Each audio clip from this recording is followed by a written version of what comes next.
여러분 안녕하십니까?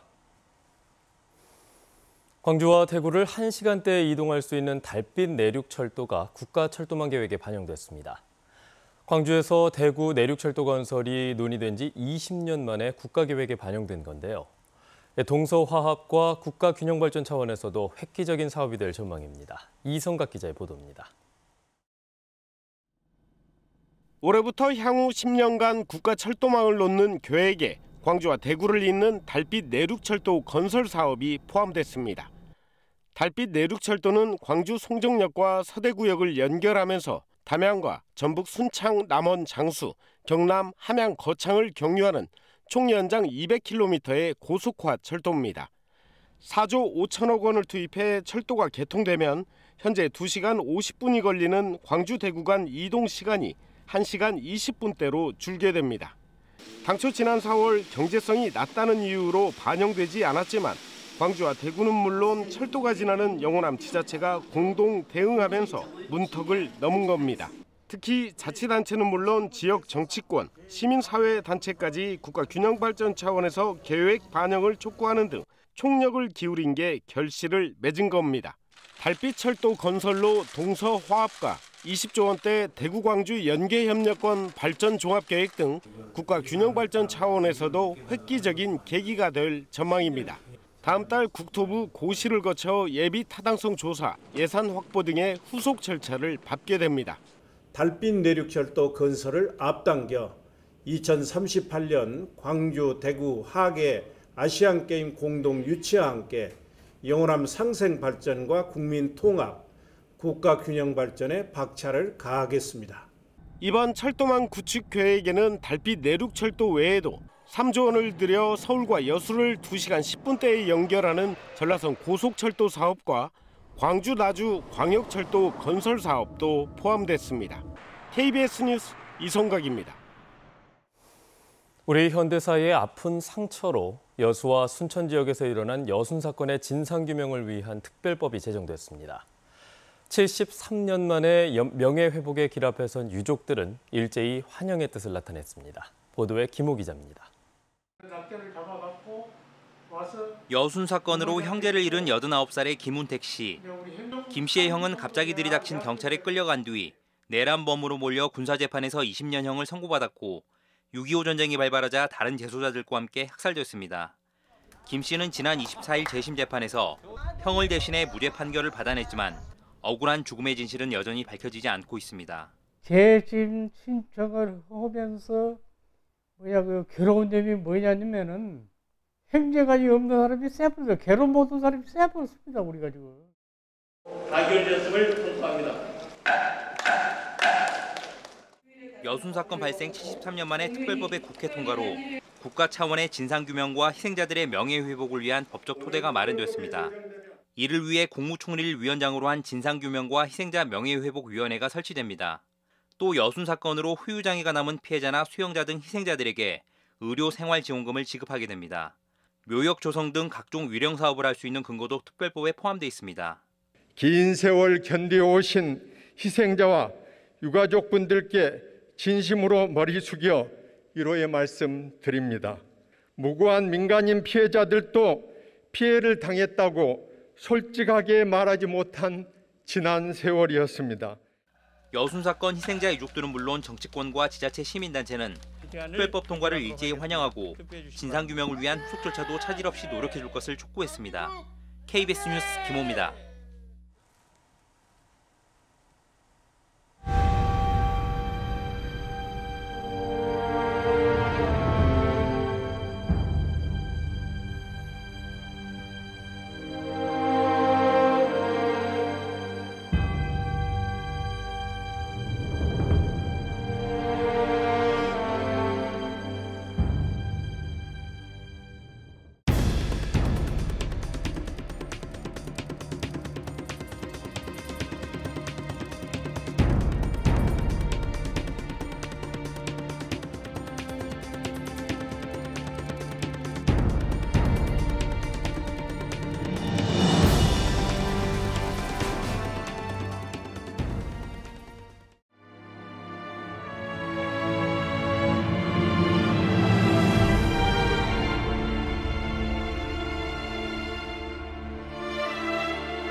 다음 소식입니다.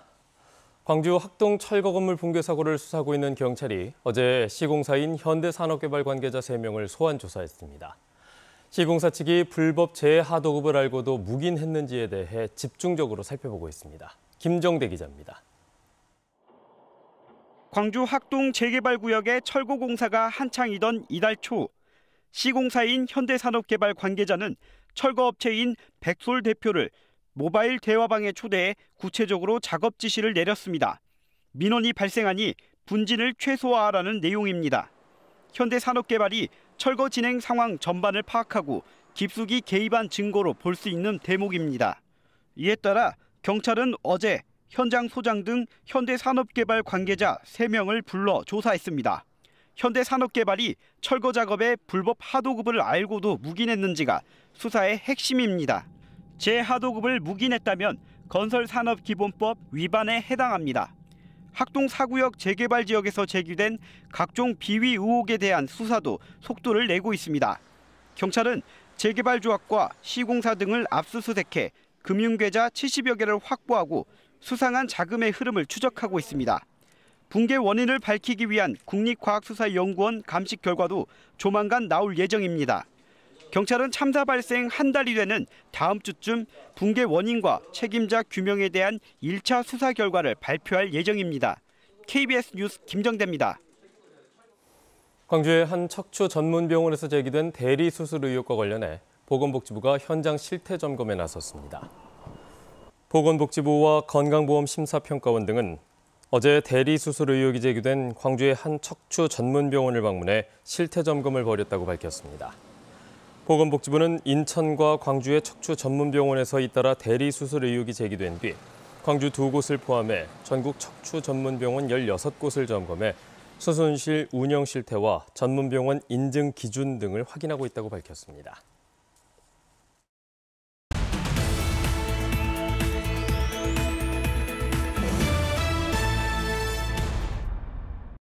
영광군이 지역 주민이나 독지가가 각종 음식물을 냉장고에 가져다 놓으면 어려운 이웃을 포함해 누구나 무료로 가져갈 수 있는 나눔 냉장고 2호점을 열었습니다. 영광군은 지역민과 기관의 유기적인 상호 협력을 통해 소외계층을 지원하고 잉여 자원을 적절하게 공유하기 위해 나눔 냉장고 사업을 추진했다고 밝혔습니다. 해남군과 전라남도 농업기술원이 전남 과수연구소의 통합 이전과 기후변화 대응 지역 농업 발전을 위한 업무 협약을 체결했습니다. 이에 따라 두 기관은 과수연구소 통합 연구 인프라와 아열대 농업인 교육 수행 그리고 기후변화에 대응한 지역 농업 발전을 위해 상호 협력할 방침입니다. 광주시 광산구가 코로나19 경제위기를 계기로 구성된 지역 경제 거버넌스 광산 경제 백신 회의에 종교계도 참여해 상생 협력에 나선다고 밝혔습니다. 특히 광산구 기독교 교단협의회는 지역 상권을 살리는 데 힘을 보태고 외식 장려 문화 확산과 광산 경제 백신 펀딩 등에도 협력하는 방안을 모색할 예정입니다. 전라남도가 지역 소상공인을 돕기 위해 도내 구내식당 의무 휴무제를 확대하기로 했습니다. 전남도는 또 남학 신도시의 다른 이전 공공기관들도 이 같은 전남도의 활동에 동참해 줄 것을 요청했습니다. 지금까지 단신 브리핑이었습니다. 광주의 한 오락실에서 50대 남성을 흉기로 찔러 숨지게 한 혐의로 수배 중이던 용의자가 사건 발생 12일 만에 숨진 채 발견됐습니다. 광주 서부경찰서는 어젯밤 9시쯤 광주 광산구 인근 야산에서 63살 A씨가 흙에 파묻힌 배관에서 숨진 채 발견됐다고 밝혔습니다. 경찰은 현재 정확한 사망 원인을 조사하고 있습니다. A씨는 지난 17일 광주 서구의 한 오락실에서 지인 관계인 50대 남성을 흉기로 찔러 숨지게 한 혐의를 받아왔습니다. 정부의 사회적 거리두기 개편에 맞춰서 광주시가 내일부터 2주 동안 방역수칙 일부를 조정 운영합니다. 광주시는 비수도권 1단계 전환에 따라 현행 사적 모임 인원은 8명까지 허용하고 백신 2차 접종 뒤 14일이 지난 경우 인원 제한에서 제외한다고 밝혔습니다. 또 시설별로 면적당 이용 인원 제한도 업종에 따라 일부 조정되고 영화관과 공연장, PC방의 경우 좌석 띄우기 제한이 해제됩니다. 한편 어제 오후 6시를 기준으로 광주와 전남 지역의 코로나19 신규 확진자는 모두 6명으로 집계됐습니다. KBS 광주방송총국의 5.18 41주년 특집 다큐멘터리 나는 계엄군이었다가 민주언론시민연합이 선정한 이달의 좋은 보도상을 수상했습니다.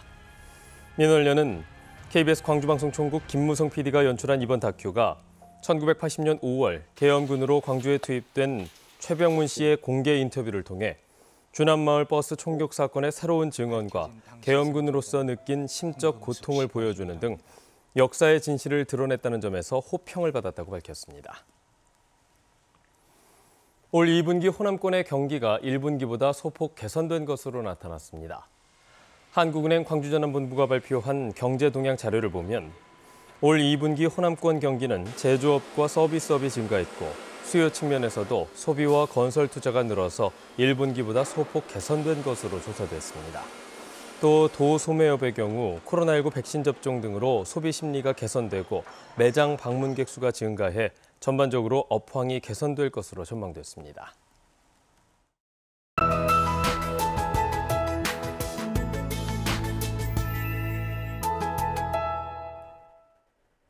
오늘도 소나기에 대비하셔야겠습니다. 낮부터 저녁 사이에 국지적으로 소나기 구름이 발달하겠는데요.